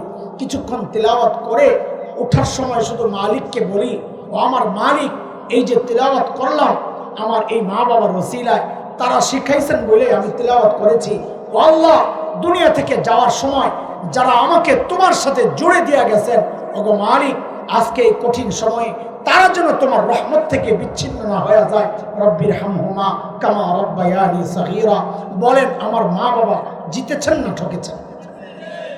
এখন আপনারা কি ঠকতেই থাকবেন না? জিতার ইচ্ছা আছে? জিতার ইচ্ছা আছে? তাহলে আমাকে 5টা প্রতিজ্ঞা দেন, আমি চলে যাব ইনশাআল্লাহ। তো এই 3 পোটলা হবে, 2 প্যাকেট তো পকেটে ঢুকাইয়া দিছি।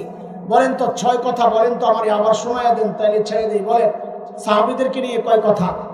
ওরা ছিল কি, হইল কি, মাঝখানে এই পরিবর্তনটা কিসের ছোঁয়ায়?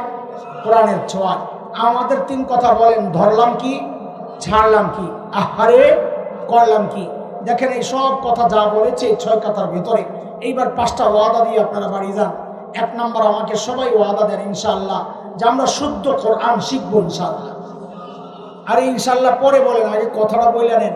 শুদ্ধ কোরআন শিখবো ইনশাআল্লাহ, শুদ্ধ কোরআন শিখবো ইনশাআল্লাহ। কোরআন নিয়মিত পড়ব। 2 নম্বর, বলেন কোরআন নিয়মিত পড়ব ইনশাআল্লাহ। কোরআন বুঝে বুঝে পড়ে তারপরে মানবো ইনশাআল্লাহ, কোরআন মানবো ইনশাআল্লাহ। 4 নম্বর, কোরআন ওয়ালাদেরকে মানে আলেম ওলামাদেরকে ভালোবাসবো ইনশাআল্লাহ। 5 নম্বর, কোরআনই প্রতিষ্ঠান যেখানেই পাই, এই যে এখানে একটা আছে হিফজখানা, যাদের উদ্যোগে আজকের এই সুন্দর আয়োজন, যেখানেই কোরআনই প্রতিষ্ঠান পাবো আমরা স্বতঃস্ফূর্তভাবে ওই প্রতিষ্ঠানের পাশে দাঁড়ায় যাব। রাজি আছি তো ইনশাআল্লাহ?